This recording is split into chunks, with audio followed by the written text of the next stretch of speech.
so it's our great pleasure here at the OECD NEA for this final day of the 2019 Nuclear Innovation Bootcamp to host our keynote speaker. So it's our pleasure to have here Franck Carre. So Franck is a scientific director at the Nuclear Energy Directorate of the CEA. He has a long career, and I'm sure he's going to tell you a little bit about it. But yeah, so Franck, stage is yours. Thank you very much. So I'm really thrilled really to meet with the participants in this fourth Nuclear Innovation Bootcamp for different reasons. First of all, I've been, let's say, a scientific director for 10 years. Prior to that, the main guideline of my career was innovation for nuclear, let's say, from the vision that we had in the 1970s. And I'm still very, let's say, concerned and interested in the type of innovations that really apply to nuclear. The other reason is that I'm a part-time, let's say, professor, and then I had many students, and then let's say I really enjoy meeting with the young generation of nuclear. All the more that, in fact, you are those who will really implement the visions, maybe not the visions that we, let's say, all our experienced people have, but let's say you will be those who will create, let's say, the nuclear for the future. So in addition to that, of course, I'm very pleased to meet, let's say, former students, to meet colleagues and friends again that I see in the audience. In fact, I decided, in fact, to step back from detailed information about current research, and I think that you had presentations of, let's say, what CEA is doing, or what, let's say, other stakeholders of nuclear in France are doing, and I found it interesting. Even though it might really appear maybe, let's say, kind of displaced compared to, let's say, the presentations that have been made, let's say, to review the type of innovations that really have staged, let's say, the development of nuclear so far. And I will briefly cover historical stages of nuclear research and innovations that shaped today's nuclear technologies. And then in the second part, I really address the further progress and innovations that are required for nuclear to fully contribute to low carbon and sustainable development. Starting with the era of the pioneers, really at that time, innovation was really fission and let's say the chain reaction, and really developing the knowledge really to confirm the principle of the chain reaction and then really to implement it. And this decade of 1932 to 1942 was really fascinating. And then starting with the discovery of Newton by the British James Chadwick, who won the Nobel Prize in 1935 because of the discovery of the Newton, with Enrico Fermi, who, let's say, won also the Nobel Prize in Physics for, let's say, the demonstrations of nuclear reactions of Newton with atoms with uranium, and he got his Nobel Prize in 1938 with the let's say first steps of nuclear chemistry with Otto Hahn, with Strassmann, who really discovered daughter products of interactions of let's say Newton with the uranium. They didn't know it was fission products, but they found lanthanum and barium. And then, in fact, Otto Hahn won the Nobel Prize of Chemistry in 1944. And this is Lise Meitner with the fish, who really developed the theory, understood really the mechanism of fission, and then really developed the first theoretical background for fission. Very unfortunately, she didn't have the Nobel Prize, but certainly she deserved it. And let's say in the lower part of the Eurograph, so you see Frédéric Joliot, Hans Alban, and Lev Kovalsky really investigating, let's say, basic parameters to really establish the confidence in the capability to really sustain the chain reaction. And in fact, Frédéric Joliot patented the chain reaction in 1939. Prior to that, he had won the Nobel Prize with his wife, Angela Curie, for, let's say, having created artificial radioactive nuclei, making reactions between alpha particles and nuclei. And the whole knowledge and the whole, let's say, development of first steps of technology, first principles of operation and safety led in fact to the construction and operation of the first Chicago pile number 1 in the 2nd of December of 1942, which really demonstrated the principle of, let's say, the chain reaction and the capability of nuclear to produce energy. And this is very interesting because, because the whole happened really in a decade, and also because, in fact, the first demonstration was made with the means that were available at the time, not only in terms of understanding, in terms of calculation means, but also in terms of materials. So they used 400 tons of graphite, 6 tons of natural uranium, and 30 tons of natural uranium oxide.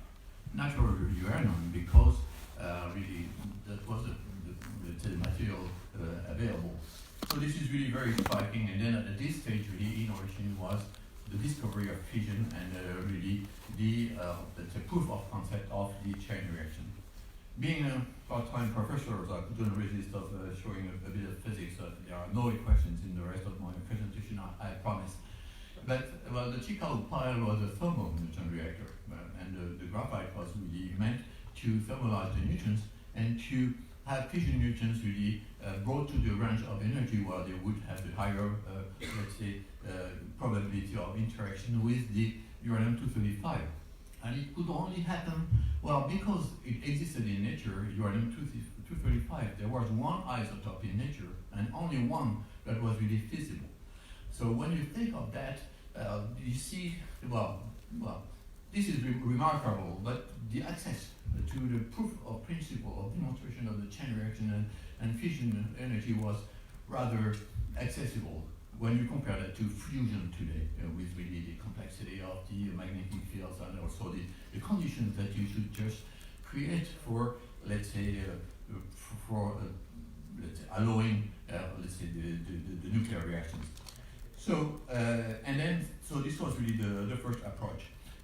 Of great interest also is the fact that even though the technology was much more complicated and it was much more difficult, I would say, to implement, to proceed with demonstrations, the interest for fast breeder, for breeding, really emerged very soon. And the main driver for that, of course, was, let's say, developing nuclear materials for, let's say, defense applications. So this is very striking to see that almost at the same time, let's say, first thermal reactors using graphite or heavy waters would really proceed with early demonstrations. Early reactors in the 50s, 1950s, let's say, demonstrated the breeding capability with fast neutron reactors. So the EBR-1 in the US, let's say, started in 1951. It was using the sodium-potassium technique, which was liquid at room temperature.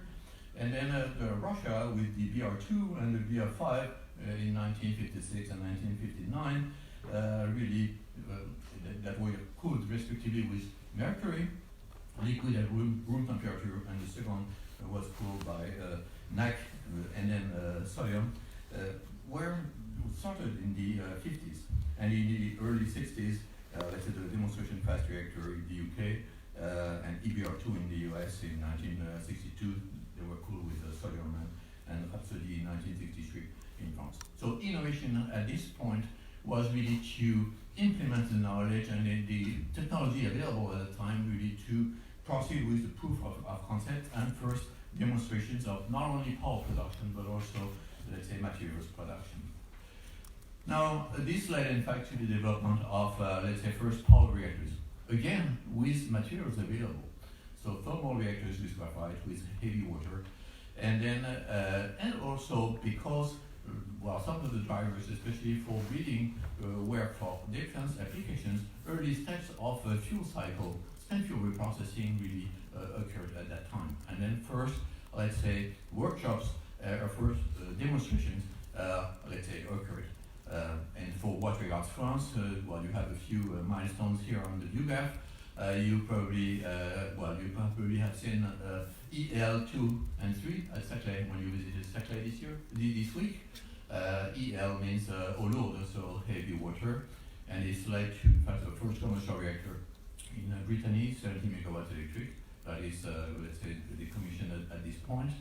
let's say, gas graphite reactors were built on the side of Marcoule for, let's say, military purpose. And in fact, in France, the first generation of, let's say, commercial reactors of this type using graphite as a moderator and natural uranium are those that are indicated here. So Chinon, Saint-Laurent, and Bugey. So those were really the first, let's say, generation of nuclear power plants. And their characteristics really was to, let's say, use available materials for moderators and natural uranium. Now, the big step that was really made at the end of the 50s was really to develop the technology that would enable the development of light water reactors. And that was really the enrichment of uranium. And again, it was really defense purposes that really triggered this development. Well, the goal was really to work out a more compact type of reactor that could really power a submarine. And in order to make the reactor more compact, one should really depart from graphite and then use light water reactors. And light water reactors was too absorbing really to be let's say, compliant with natural uranium. And then the development of enrichment technology made it possible really to develop light water reactor technologies, first for submarine applications, and then, let's say, it really is very successfully developed for power reactors. And today, it is really the majority of the overall reactor fleets in the world. Our interest is that really further improving this technology of light water reactors occurred, let's say, through the experience that was acquired on the operation of these light water reactors, as well as, let's say, from the learnings of early severe accidents that occurred. And then really, because of the need to really demonstrate that really all the learnings had been drawn from these severe accidents, this led to, let's say, an initiative of really improving light water reactor technology from the point of view of safety, as well as from the point of view of, let's say, economic competitiveness. And this, in fact, leads to switch from existing light water reactors, which are generation 2, to a generation 3 light water reactors. And I will be a bit more specific regarding that.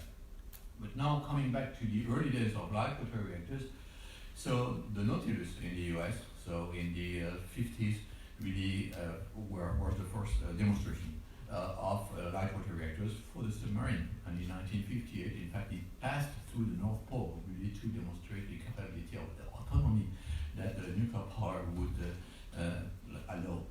And quite interesting also, and we were really at very daring periods at that point. So because of the interest of having still a higher power density, fast Newton cores were developed for submarines.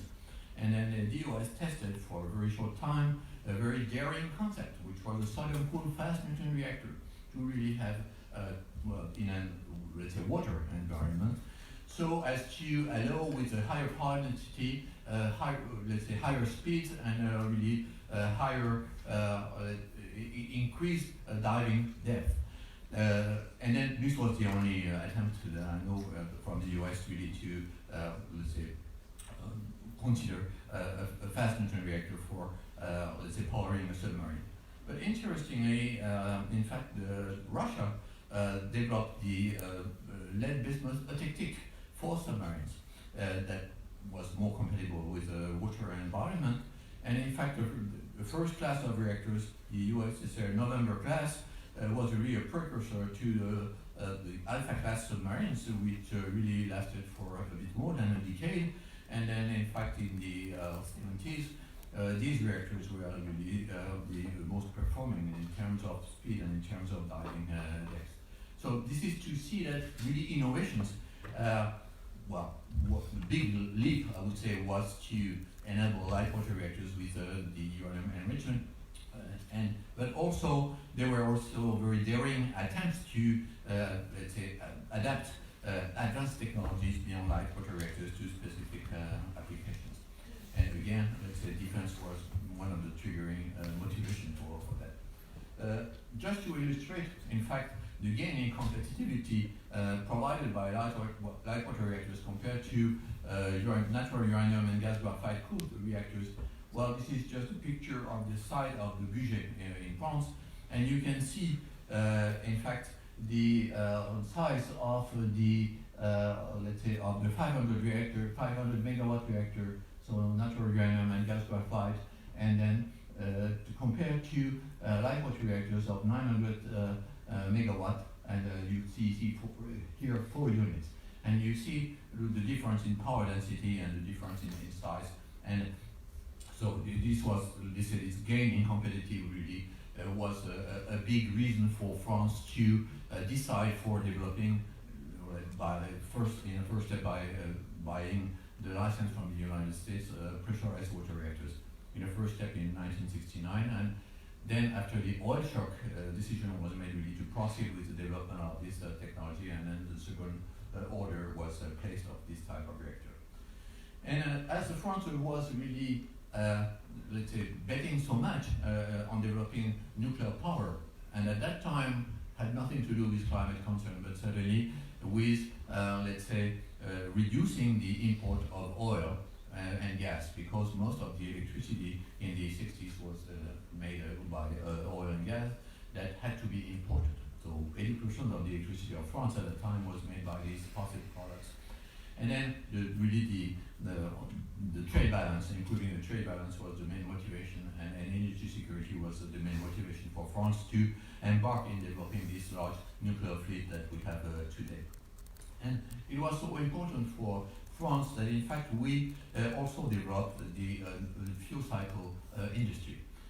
Let's say from the early experience in workshops that we had made, in fact we have industrialized all steps of the nuclear cycle, from the mine, conversion, enrichment, and spent fuel treatment, with the recycling of plutonium once.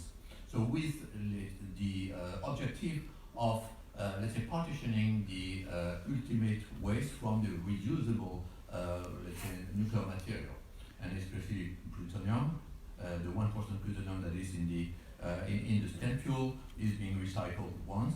And really the main reason for, let's say, reprocessing was really to partition the, let's say, the spent fuel into the reusable material, and from the ultimate waste that is vitrified in order to really have the, let's say, to provide with the optimum packaging pending, let's say, this waste being directed to the deep geological repositories. So all steps are really mastered at an industrial level in France, except one. And the one is the deep geological repository, for which we have a legal framework that really makes plans and establishes a strategy with a number of milestones, both technical and others being really public decisions, steps to really implement the deep geological repository in the coming decades. So let's say between 2025 and 2030. This is really a big issue.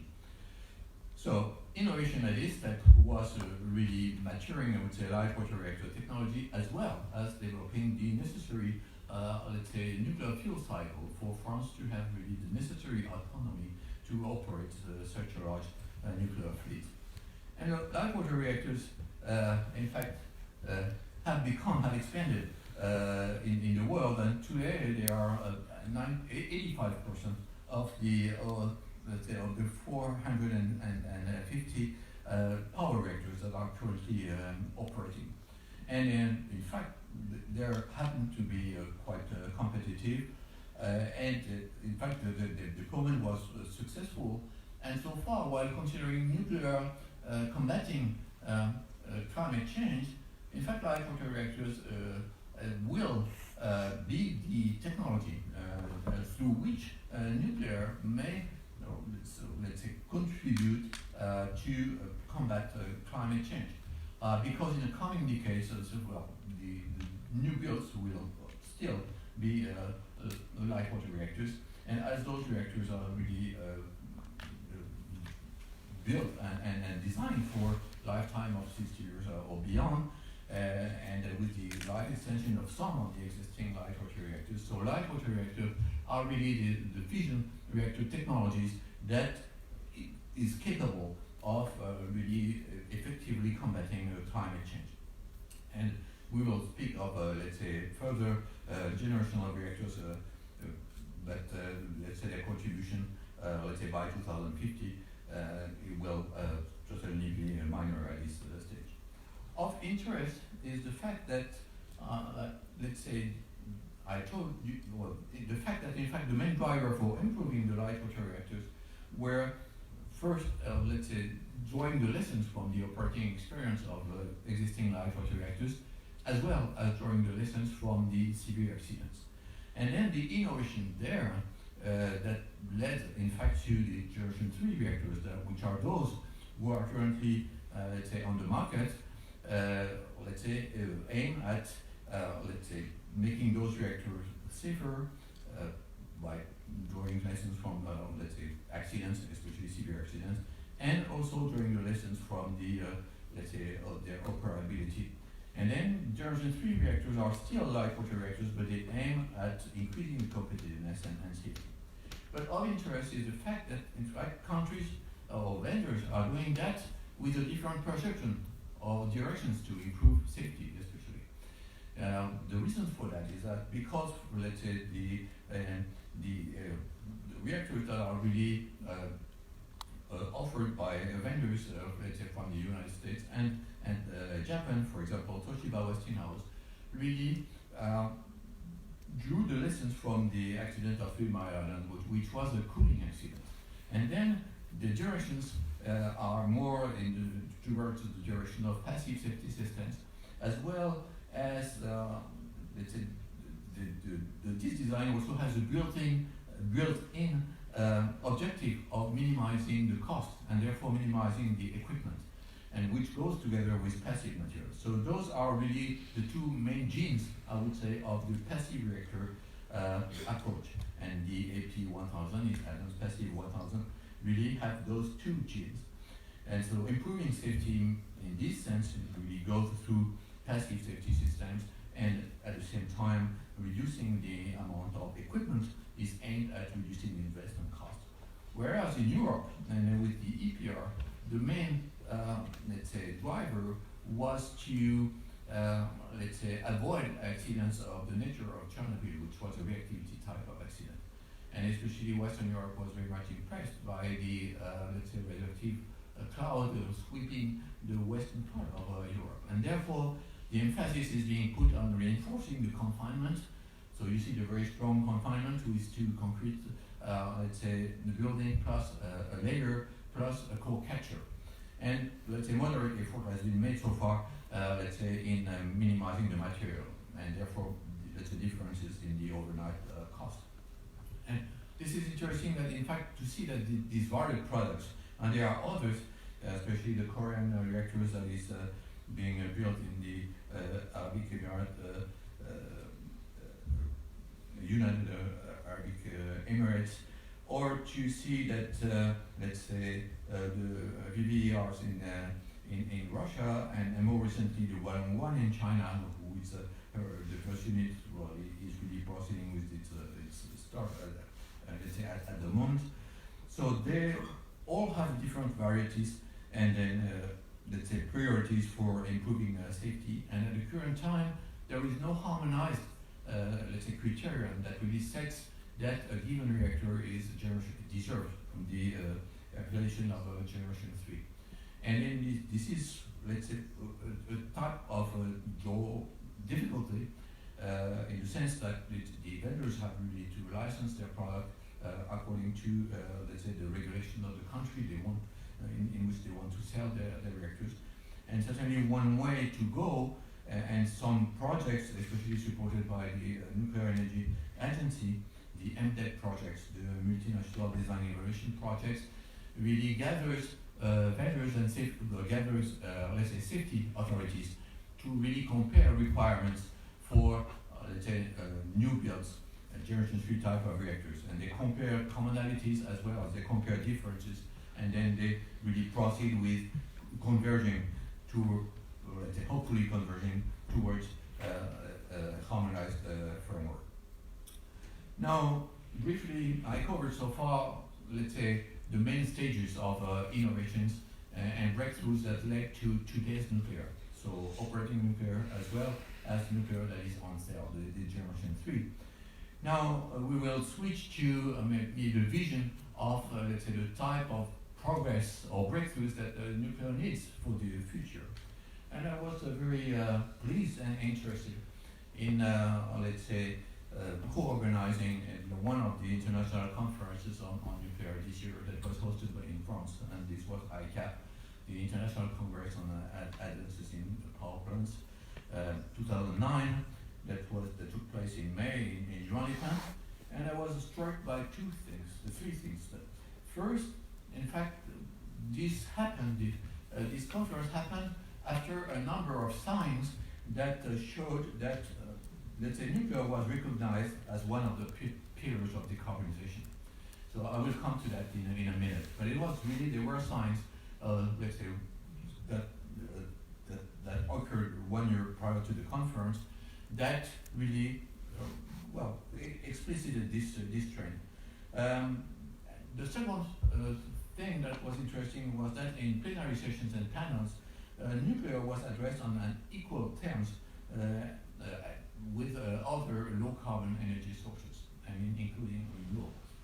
And they were really, let's say, panelists were really speaking of nuclear being part of a low-carbon energy system, and with, let's say, little difference, I would say, in addressing the issues for different types of system. And the third thing that was really striking was that, in fact, the audience was constituted for 20% of the young generation, so students and the young generation. I don't know whether there are connections with that, but I really felt that maybe they were kind of turning, let's say, move, and I was very pleased with that. So in the sense of a number of panels where, so before that, we briefly recall some of the, let's say, elements that created this context. I think the first was a communication in November 2018, let's say, from the European Commission to the European Parliament and Council on a long-term strategic vision for a prosperous, modern, competitive and climate-neutral economy for Europe. And in fact, this report, this communication, envisioned that together with renewable energy sources, a share of 15% of nuclear will be the backbone of a carbon-free European power future. So 15% of nuclear by 2050 is about the same installed power as, let's say, the 25% that we have today. And so this means, and in fact, the European Commission is not, let's say, spontaneously, let's say, supportive of nuclear. So it was really a sign to acknowledge the fact that in order to be carbon-free in the let's say, medium-term future, 2050, one should account for nuclear together with renewable. The second sign in November 2018 was the support by the US Union of Concerned Scientists.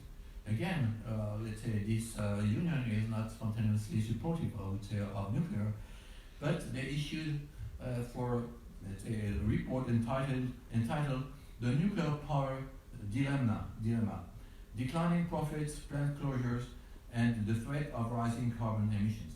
And even though nuclear was their favorite, let's say, technology, so the sense of their report was really supportive of some nuclear, provided there be some innovations. Of interest, of course, was the report issued by the MIT in 2018, The Future of Nuclear Energy in a Carbon-Constrained World, and then that showed that power generating fleets that had the lowest generating cost under carbon constraints were those that had the larger share of nuclear. And then the vision of MIT for the future of nuclear was to see nuclear as a flexible power source, dispatchable and flexible power source, and also with application extended to the cogeneration of heat. Of great interest also was the communication by Sama. Let's say on the report, there was a brand new report that was issued at that time, the cost of decarbonization, and then that really emphasized the fact that electricity would be the centerpiece of energy decarbonization, that the system costs grow quickly with variable renewable energies, generation share, so there is a balance to be found really to control the cost of the low carbon energy. And then also that, let's say, implementing carbon pricing was the most efficient approach for decarbonizing power. So those really issues, those events that occur a few months before the conference really had prepared the ground for considering nuclear, let's say, reconsidering the nuclear seriously as a necessary pillar for the decarbonization. And then, having said that, there were a number of interesting presentations, and especially one made by Daniel Irakan, who is the Directorat and in charge of let's say, nuclear here at the NEA, saying that in order for nuclear really to contribute fully to decarbonization, there are a number of conditions to be met, such as improving cost effectiveness and flexibility, enabling high levels of safety at lower cost, assuring a sustainable long-term fuel cycle, and resolving nuclear waste and environmental issues. So I think the stage was really established for, let's say, a vision of the progress that light water reactors, generation 3, were to comply with.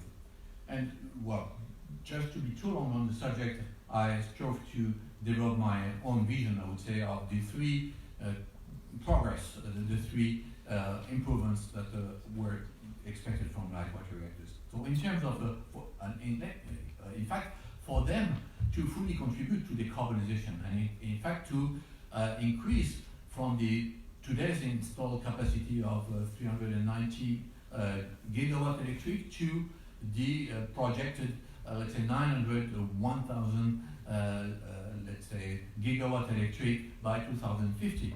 That is the estimated amount of nuclear power needed to comply with the 2 degrees scenario. Then, in terms of safety, of course, give evidence of having fully, let's say, taken the lessons from the accident, especially the severe accidents. Proceed with, let's say, appropriate surveillance, maintenance, and upgrades for confidently extending the lifetime of nuclear power plants at the required safety level.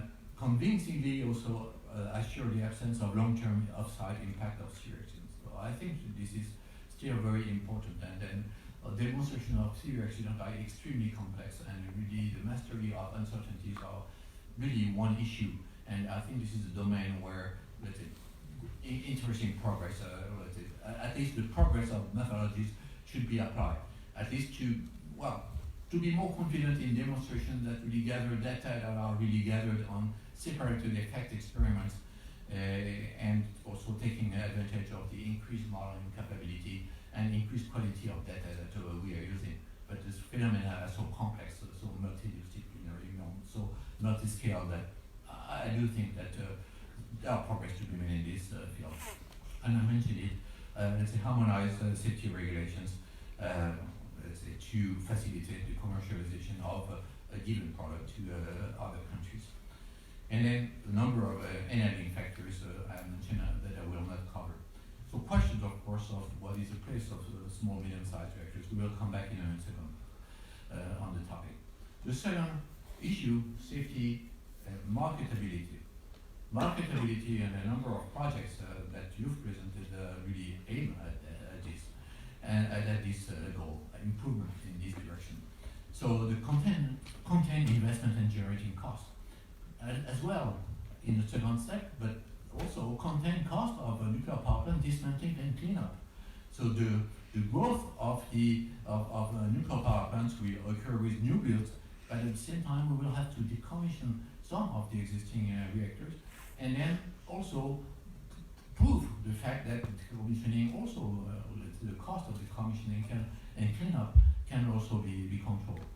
And of course, as in fact, let's say, the existing reactor fleets will have to cooperate and operate in a symbiosis with other low carbon energy sources, such as renewables or variable renewables, and you could even consider nuclear, which is provides, let's say, a dispatchable energy, as supporting the development of a growing share of variable renewable energy sources.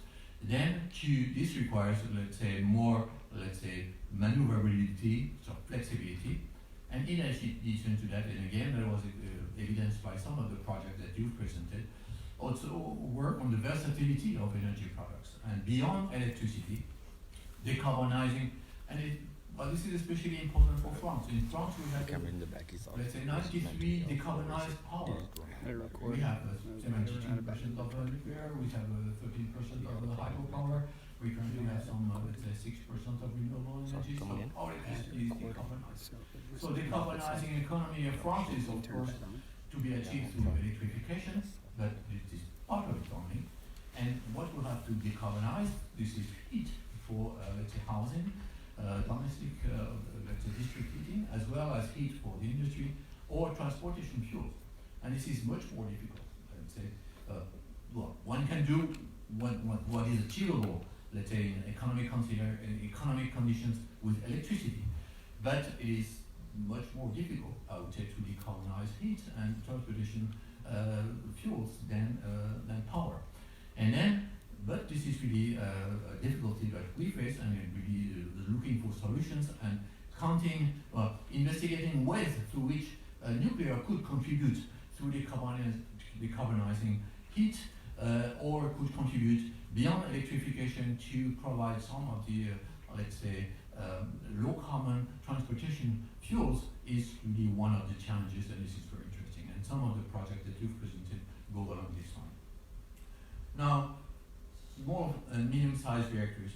So this is really a strong revival of this reactor occurred, let's say, over the past 15 years, and there are very interesting, let's say, initiatives, both in the US with the NuScale, among others, or the Canadian roadmap for small, medium-sized reactors. And then really finding the marketplace for these reactors is still an issue. So certainly generate power in remote areas, and Canada has some, US with Alaska, Russia. So this is one application, and maybe economic competitiveness might not be really fully necessary for this type of application. I believe that cogeneration is quite interesting because the amount of power that let's say industrial sites or that let's say housing quarters may need are quite let's say corresponding. And then personally, I have worked out. I'm striving through an alliance for coordinating energy research in France to really investigate conditions in which small, medium-sized reactors that could be built on an existing, let's say, nuclear power site, let's say, could really deliver process heat to industries and possibly also district heating to some of large cities that already have a heating network. So this is really being assessed technically and let's say in terms of techno-economically as well. So I would say the context today is not really supportive of these ideas in France, but I think this is, especially in the specific context of France, where 90% of electricity is decarbonized with decarbonizing heat, and let's say transportation fuels really is the priority to go, and nuclear certainly has a role to play in this direction, and I see SMRs really playing a role in that. Of course, SMRs have their full, let's say, legitimacy in first builds of newcomer countries that have, let's say, small or medium electricity network. So, I think I went too far. Okay, this is, okay. So, in order to, let's say, work out towards these improvements, in fact, we have a quite effective cooperation between the nuclear industry and the national laboratory in France. And CEA is collaborating with the utility EDF as well as with the vendor Framatome. So we are a club and we have a strong partnership for supporting research and development to advance light water reactors. And then you see here the items of research and development that are the subject of cooperation. And you recognize, in fact, some of the items that are likely to advance light water reactors in terms of safety or in terms of marketability. and towards the goals that I have just mentioned. You see here, I will not quote all the research and development items. You can see them on the chart. For what regards, let's say, code generation, I just recall the fact that this is no real innovation, because there have been more than 80 reactors really contributing to code generation. So mainly to district heating, especially in cold countries. So in let's say in Russia, in Scandinavia, even in Switzerland, and then even some industrial applications have been using nuclear power. And the champion, I think, is the Canadian reactor, the Bruce station, that really delivered heat to supply heat to heavy water generating process, in addition to really heating buildings and providing vapors for other applications. Even in Germany, the salt industry in the 80s was using nuclear heat really to, for the purpose of the salt industry. And then there are a number of countries that are using, nuclear heat for generating drinkable water. So nothing new, except that it was not really developed at a scale, and certainly those early applications certainly could be quite interesting to extrapolate or to consider in different contexts today. Now regarding the third, goal that I think is quite important, at least for some countries, for a successful development of generation 3 type of reactor, are sustainability. And then I think that, well, in fact, the feelings of countries regarding sustainability are different, and especially depending on whether, in fact, they have access, an easy access to uranium or not. For example, United States or Canada, having easy access to uranium, of course, Russia as well. And then, so, I mean, the concern that sustainability or energy security that it represents is really country dependent. Also, the perception of the need to really have a solution, an ultimate solution for the ultimate waste, and especially the urgence of considering a deep geological repository is I think, shared, but really the timeline is very different depending on countries. And certainly in Western Europe, I would say, one would not consider further expanding nuclear without really having the assurance of having an ultimate solution for the high-level waste. And then, so I will stop here at this point, and you see here some of the illustrations of the ongoing research on the, fuel cycle, on vitrification, and also on the geological testing of the site that is really considered in northeastern France for the deep geological repository.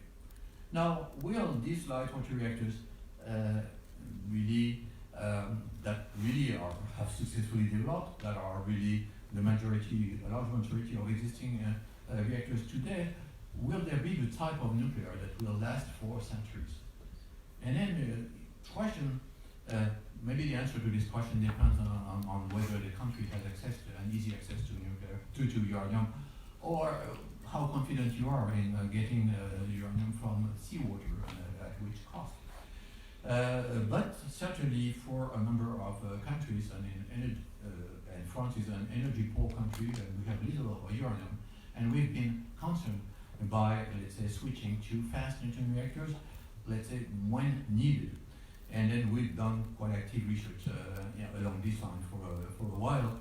And the reasons for that is that because light water reactors mainly use uranium-235, and uranium-235 is 0.7% of natural uranium. So in order to produce 1 gigawatt electric for 1 year, you have to fission 1 ton of nuclear. And then, in order to fission 1 ton of nuclear with thermal reactors, with light water reactors, we have to mine 200 tons of natural uranium, of which you manufacture 20 tons of enriched fuel. And then, out of which you fission let's say 1 ton. And then this leaves you, in fact, with with 95% of the uranium-235, with let's say about 20% of the uranium-235 not burned, and with a large quantity of uranium-238. And then, in fact, the efficiency of using natural uranium by thermal reactors like water reactors is very poor. This is 1 ton for 200 tons, so this is 0.5% in terms of, let's say, usage of natural uranium. Whereas when you switch to fast fusion reactors, then you can really fission, let's say, you can really breed 1 ton of uranium-238, and there are plenty of uranium-238, at least as a legacy of the current enrichment that is to feed light water reactors with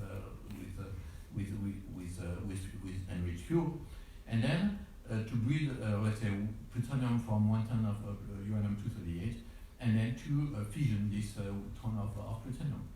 And then, in fact, the time, in fact, this chart was borrowed from the early work of the Generation 4 Forum, so in 2000. And in 2000, we were at the eve of, let's say, the belief of a nuclear renaissance. And then the projections of the nuclear growth is far beyond what will happen. So from 250, so this chart complies with, let's say, the projections of 3,000 gigawatt electric in 2050. And you see that current projections of the International Energy Agency are, let's say, 900 and 1,000 gigawatt electric. So the fact that was at least 3 times more than what is really currently considered. But in fact, qualitatively, the sense of history is that at some time, when we have to switch to a reactor technology that is more effective in terms of utilization of natural uranium, especially that can use uranium-238, that is 99.3 of the natural uranium. And therefore, let's say the research and active research of, let's say, large nuclear countries in this technology, with the second cool fast reactors being the best available technology today. So best available technology today doesn't mean that this is really ultimate technology. At least this is my opinion. So at the same time, I think one should further improve the second cool fast reactors, but it has this difficulty. And in fact, all technologies have difficulties. There is no silver bullet in the domain of fast fusion reactors, in anything. But especially in this field, this is a very difficult issue. And then I would really plead for continuing improvement or breakthroughs for certain cool fast reactors, but at the same time take advantage of international cooperation to really investigate and proceed with demonstrations of other, let's say, types of fast fusion reactors. And again, with no magic solution identified so far. So regarding certain cool fast reactors, so United States, Europe had a strong history, but in fact they have no fast fusion reactors operating anymore. And the champions today are clearly Japan and India. And Russia has started a commercial size 800, let's say 800 megawatt electric, this is not thermal, let's say reactor a couple of years ago. And India is, let's say, will let's say, start a prototype fast breeder reactor of 500 megawatt electric, let's say, probably next year. And also, let's say, Japan, let's say, still has an experimental reactor, Joyo, really is considering, let's say, the future of their, let's say, prototype reactor, Monju, but certainly it's not the priority of Japan. So he's starting existing power reactors if it comes first. And China is a newcomer. I mean, it came with the help of Russia, 2 fast fusion reactors, an experimental reactor in 2010, but with strong plans for really expanding this technology, with the difficulty of not having plutonium, because the history of nuclear in China is quite recent. And then, let's say, the fleet of light water reactors is expanding, but in fact, the amount of plutonium available for deploying fast fusion reactors could be an issue. And then France, in fact, strove to restart a program and had a project of new generation of solid-cooled fast reactors called Astrid, after the political decisions of closing Superphénix in 1998.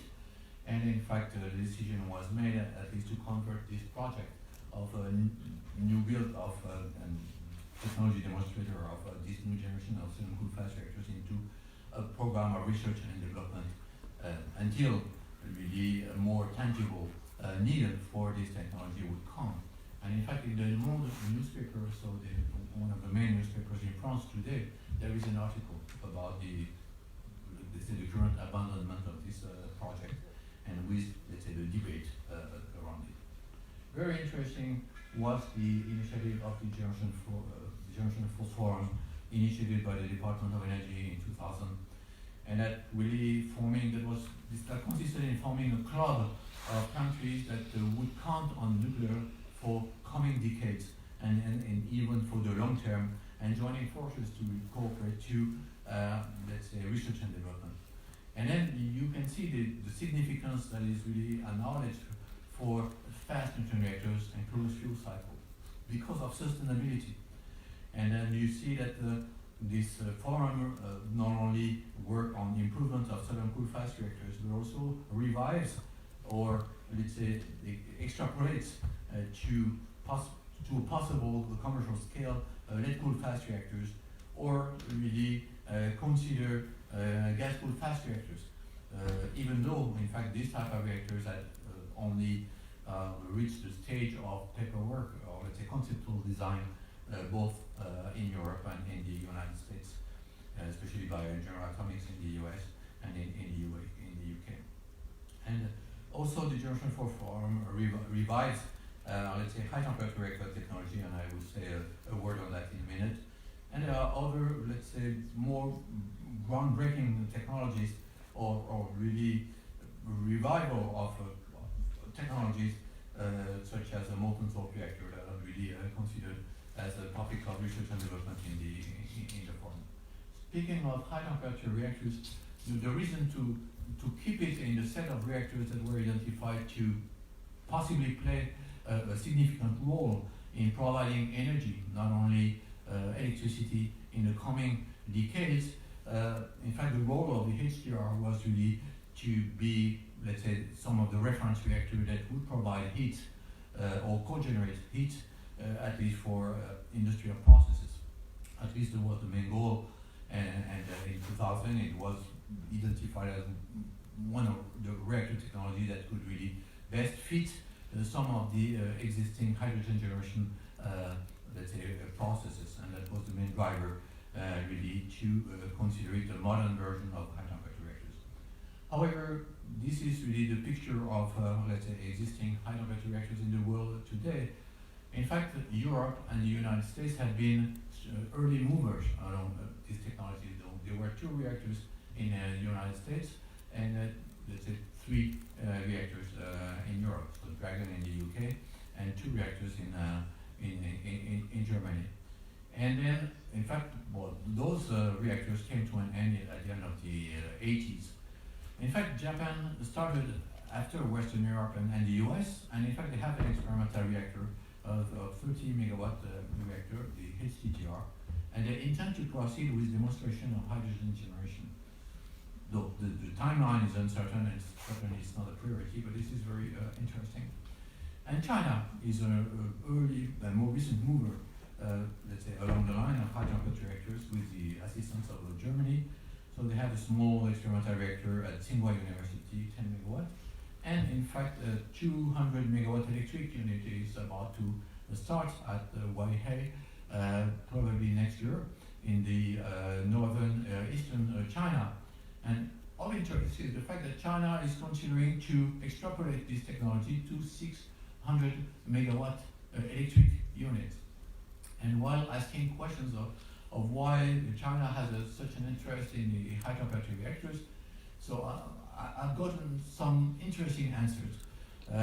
Especially one of the supporters of the project told me, we in China, in fact, so far our reactors are on the seashore, and so we have difficulties considering let's say, implementing reactors, let's say, in the inland and on rivers also. And maybe the quality of safety of this type of reactor could really be interesting for this purpose. Another answer I got was that, well, we have so many, let's say, fossil fuel powered, let's say, industrial heating units that in fact the 600 megawatt reactor size really fits well replacing these fossil fuels. So two reasons are very interesting, and I think it is very important that at least one country is advancing this technology at this moment.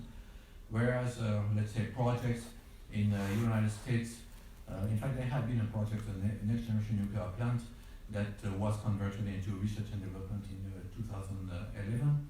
And in Europe, Poland is really considering, is considering developing light water reactors for power production, but at the same time is interested in high temperature reactors for, let's say, replacing boilers that are currently used for chemical, by the chemical industry. And this is an interesting, let's say, case where, let's say, some technology demonstrations could also take place in Europe. So, with the, let's say, the Generation 4 Forum, we have a wide range of technologies that are really currently the subject of research and development, and a few of them are also the subject of demonstration projects. Of interest is the occurrence of the SMR projects and startups that have developed some interest in some of the advanced technologies. So there are SMRs, let's say, of the light water reactor type, such as NuScale and others that I've shown. But there are others that relate to, let's say, next generation technologies. And I just quoted a few names. This is not exhaustive of those contributing to the Canadian SMR roadmap. And well, it's very difficult for startups that have an interest in such a, let's say, technology advanced system to really proceed with the development.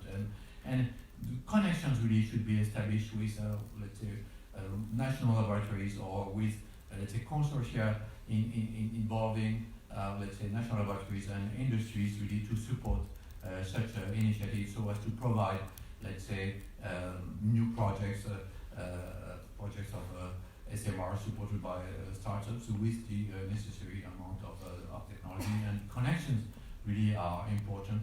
And in fact, at the opportunity of the last policy group of the Generation 4 Forum, a dialogue was tentatively, let's say, established between some of the contenders of this Canadian SMR roadmap and the Generation 4 Forum. Now, to make it brief, I would say some of the challenges related to make for nuclear to fully contribute to a low carbon future. So I think this concerns light water reactors first, because they will be the main installed power in 2050, but still it takes so much time, so long time to advance other technologies. And in fact, fast nuclear reactors, high temperature reactors, and other breakthrough technologies that I briefly mentioned really are expected to access the performances of light water reactors in terms of sustainability, in terms of, let's say, high temperature heat and other features. And certainly some of the concerns for nuclear to participate in a sustainable development are them to make an efficient use of natural resources and minimizing waste. Still progress in safety and further minimize accident consequences and environmental impact. Flexibly address other energy products beyond electricity to also meet housing, industry and transportation energy needs. Look for technology breakthroughs and also make progress. I think one should not oppose progress and innovation. Progress is really, let's say, progress is really progressing. I mean, like walking, so it more or less relates to incremental progress. But I think that should not disregard the benefit of progress. At the same time, really breakthroughs ought to be investigated as well to further advance Gen 4 nuclear systems. And then beyond clouds of research and development such as Generation 4 Forum, it is important that to create opportunities and conditions for technological and prototypical demonstrations. And And then the ultimate goal is to appropriately integrate next generation reactors with light water fleets and a nuclear fuel cycle, as well as with renewables. In fact, there are interesting synergies beyond fission reactor, let's say advanced technologies and fusion technologies. And it's because the first generation of fusion has a reaction that generates a neutron, and the blanket that really surrounds the plasma chamber has many commonalities with light water reactors. In terms of managing the neutron, let's say recover heat that will drive conversion and drive electricity at the same time as generating tritium. And then there are many commonalities in terms of computational tools, in terms of technologies that, let's say, fission community should, share with the fusion community. And this is as the more important as we come to, let's say, more reactor-relevant demonstrations. So first step with ITER, and more important further. I think that space power systems are very interesting. And then there are commonalities in technologies that are needed, especially for Gen 4 systems and space, let's say, systems that generate power for electric propulsion or for, let's say, nuclear propulsion. And then because of the absence of, let's say, of the heat sink in the space, let's say the heat sink is a radiator, and to keep its size, let's say, reasonable, so the heat sink is at high temperature, and the heat source is then at the very high temperature. So there are commonalities with, let's say, high temperature reactors and materials. And also capacity for space power systems also implies very high fissile material density and often fast neutrons. And again, there are commonalities with some of the Gen 4 systems. And I think that this is an interesting vision, because at the opposition of, let's say, terrestrial nuclear power that can be opposed to other low carbon energy sources, I think that if really nuclear for space, ambitious space missions is really an enabling technologies, and with really no competitors at this point. And then in this address, just I wanted to take back, in fact, from the direct presentation of what we are working on, and I think you have presentation on this on these aspects. So I wanted really to share with you, let's say, some of the, let's say, vision of the main, let's say, steps of innovation that led to the nuclear that we have today. Let's say from the era of pioneers, the big leap that represented the uranium enrichment, the success of the deployment of light water reactors, and in fact the operating experience and the lessons of severe accidents that really triggered further innovations, still sticking to the light water reactors, but really to trigger a new type of research, such as passive safety or severe accident related research. And then today I consider that still nuclear as a maturing technologies. I'm really confident in the great progress that it can make. And then I consider that, in fact, beyond light water reactors, the development of fast reactors, high temperature reactors, and other advanced reactors, and also the fuel cycle technologies are really unfinished. I think that we are doing with the best available technology, but I'm really confident that with the progress of technology, especially materials, with the progress of computational means, with the progress of basic research that is extremely important.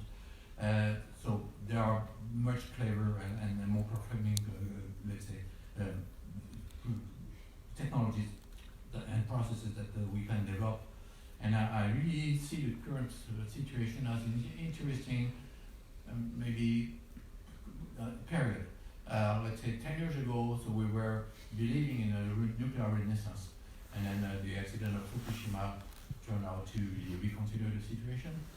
But I think that today we still have some, let's say, reconsideration of not a renaissance, but I would say of really nuclear being one of the main pillars for, let's say, combating climate change, and with the number of innovations and a number of progress to be made that I strove to indicate in my talk. And I believe that this is quite an interesting period, let's say, for a young I'd like to finish with stressing the value of international cooperation, not only for sharing research and development, but also for sharing demonstrations and building consensus on advisable options for future reactors and fuel cycle safety and security. And then I think also that taking advantage of basic research and the cooperation with non-nuclear specific research, the really basic research in the field of materials is not nuclear specific, and there are much to share. I would say the same in chemistry. And then I think that really at the difference of let's say the nuclear development that occurred in the first decade, now we have strong connections. We have to have those strong connections with other community, and this is made possible by the progress made in let's say analytical means, analytical tools that really allow to better understand at the elementary scale, so basic research, and also take much benefit, greater benefit of the available computational tools for the simulation. And very important are, of course, to develop and attract a young generation of scientists and engineers, and that are committed to nuclear development in for a low carbon energy future. I'm sure that this bootcamp contributed to this end. I was very interested in, let's say, the 7 projects that I've presented. Of course, some relate to, let's say, non-electric application, which I have addressed. Some, let's say, address issues such as assisting in really optimizing, I would say, new builds and generation 3 type of reactors. I was interested in by maybe other goals that I had not thought of in preparing this talk. One was really in considering nuclear as some kind of emergency source for power supply, and I think this is quite an interesting, or let's say very ambitious, let's say, mission of let's say keeping glaciers frozen. And the other thing I had not thought of was the necessary, but this is probably an issue of the generation, was the necessary of communication. So I'm used to, let's say, the necessity, I'm convinced of the necessity of communicating, so I've been teaching as well. But really the projects like, let's say, Talk Energy or Zero Carbon, to help the man in the street to better understand and to really decipher, decrypt, let's say, the communication that is made by vendors, by agencies, and this is very complex. And then really assisting really the public really to better understand issues and technologies with their merits and with their limits, I think has a value, and this is one of the necessary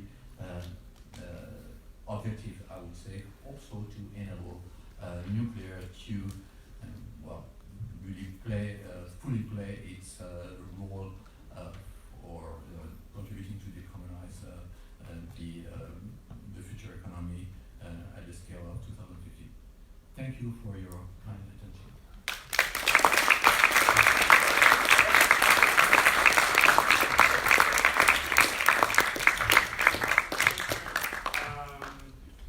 So we will now take questions. Of course, take the benefit of Franck here, with his experience. Take any questions from the audience. From you, actually, the audience. Yeah, over there.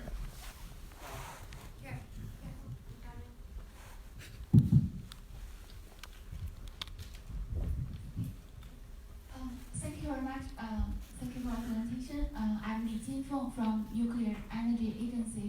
I'm quite interested in the challenges in sustainability that you have talked about. One item you mentioned is monitoring, improved monitoring of risks and impact. So I'd like to ask, do you mean the monitoring of risks and impact to the workers or to the public? What kind of challenges are there? What kind of innovations are needed? Thank you. So in fact, my viewpoint on sustainability mainly address, I would say, fuel cycle issues. So in terms of let's say, reducing doses and to the, let's say, nuclear personnel. So this is, of course, a steady progress, I would say. It's certainly making progress along these lines are important. To my knowledge, I think that the nuclear professionals that are the most exposed to, let's say, radioactive doses are miners. I mean, those that extract uranium from the mines. I think that the operation of nuclear reactors as well as fuel cell plants are really submitted to regulations.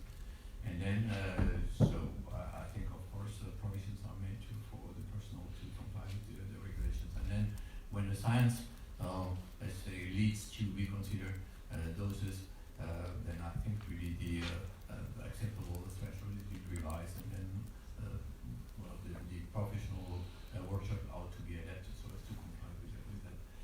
But this may not be a full answer. I don't know whether Akima Krishi, who has had an experience in the Nuclear Safety Authority, would like to supplement or complement this answer. Did you hear the question? Thank you. If I understand your question, it's about monitoring systems. This is? Yes. Monitoring of yes, one item in the slide, monitoring of risks and impact. Yes, it's for regulatory bodies and for licenses. This is a very major issue, and today R&D and innovation try to address these challenges. Today we have we talked during the bootcamp about digital twins, about new technologies, advanced technologies. We heard this morning about, for example, machine learning, and there is new advanced technology we can implement, and R&D, CEA, and all stakeholders in R&D and the licenses are working on. So it's a huge challenge, especially in particular in predictive maintenance, which is today a very major way to address these challenges with data, because we have massive data available. So I hope I give you some answer. Well, this is certainly, let's say, one of the areas where that can really greatly benefit from, let's say, a large database of, let's say, past events, and also applying artificial intelligence and deep learning to be more efficient in understanding abnormal situations and reacting to those. Other questions, yeah? Well, I have one for you, Franck. Here. So you presented, the whole history, kind of development of nuclear energy in France and even around the world a little bit to say how we arrived here at the point where we are right now. But I think there is a recognition among ourselves here after 2 weeks that some things have to change. Because nuclear energy is in danger right now. I mean, we know that, right, in front of the other energies. So a few things have to change. And for instance, sodium fast reactor development in France is going through some challenges at the moment. So, with your experience, and what would you say would need to be a little bit different in nuclear energy for the near future to make it something viable worldwide? Tough question on that. No, there are different aspects. I try to address some of them, but certainly I will not be exhaustive. One aspect, I think, is that the decision processes have changed a lot. So, in fact, decision processes are cultural and they depend from countries. And for example, in France, so we have a heritage of some strong centralized, I would say, decision process. And then at the same, let's say, when the nuclear fleet was launched, we had, let's say, decision-making deciders. And they would be engineers, and they would be politicals, and they would originate from the same schools, and they would know what would be good for the country. And in fact, when they launched, in fact, the deployment of the nuclear fleet at the end of the 60s, so there was no democratic consultation. And then they thought it was good. Turned out to be good because, let's say, the progress made in terms of energy security. It turns out to be quite favorable in terms of greenhouse gas emissions. And France is really, let's say, the second in Europe in terms of, let's say, per capita greenhouse gas emissions. And then, so decision process was that in the 60s. Certainly, that this has changed, and especially in the 90s. And certainly the civil nuclear accident, let's say, contributed to that, as well as the evolution, I would say, of the society. And again, it has to do with the culture also of the country. So not all countries have the same process, I would say, to take decisions. And then in the 90s, really, nuclear was questioned, superphoenix was stopped, and certainly let's say, policymakers would decide at that time that any new big decisions regarding large projects, and nuclear was part of the large projects, would be preceded by a democratic consultation of the public.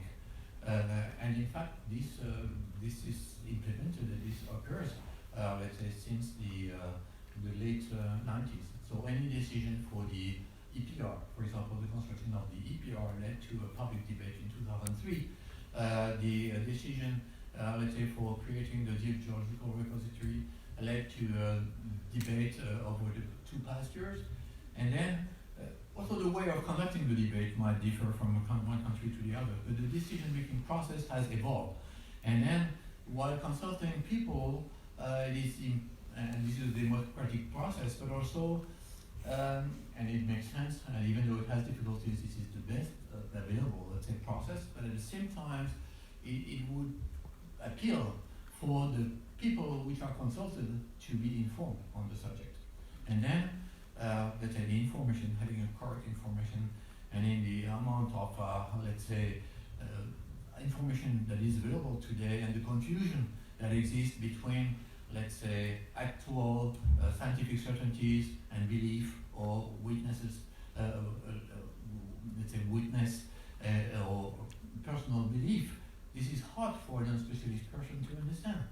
I consider it myself for biology also, because I'm not really informed of it. So I think one of the important issues is to find ways with the existing tools, let's say the new, let's say, information technologies, the networks, also to find the best way to give people access to the necessary information for them to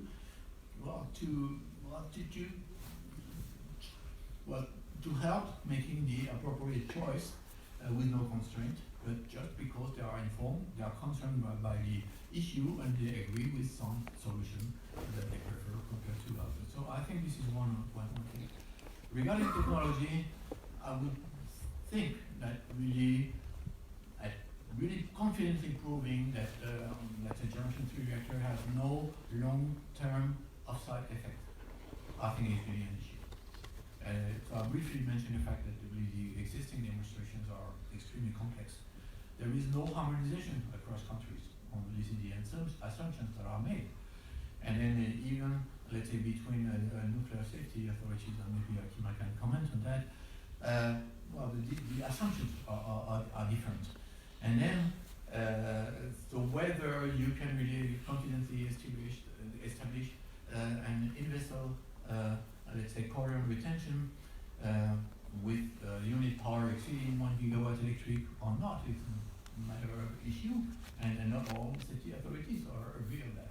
But the technology is so complex that depending on the simplified assumption you make, you can process, let's say, come to some, let's say, decision or not. And I think that, and in fact the NEA, I think, has a specific working group among many others, where these issues are being debated, so as to hopefully progress towards a more harmonized vision of how to minimize uncertainties and how to proceed with let's say demonstrations that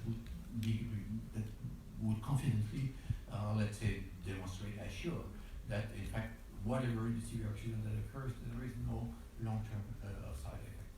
By the way, I think that some of the applications of the SMRs see this type of reactor as being likely to simplify it or so, and this has to do with offsetting the inverse, let's say, scale effect.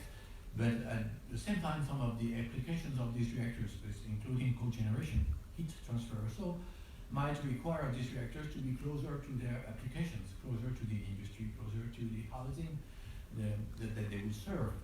And in order to accept that, again, this is country dependent, culture dependent, but in order to accept that, I think that the real proof should be made that SMRs that are eligible for, let's say, delivering energy products to a closed application are really severe accident proof, or at least long-term side effect proof.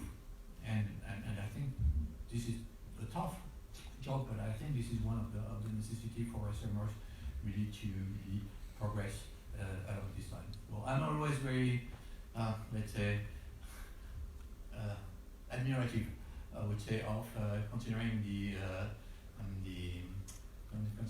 experimental reactor of the MIT in Cambridge.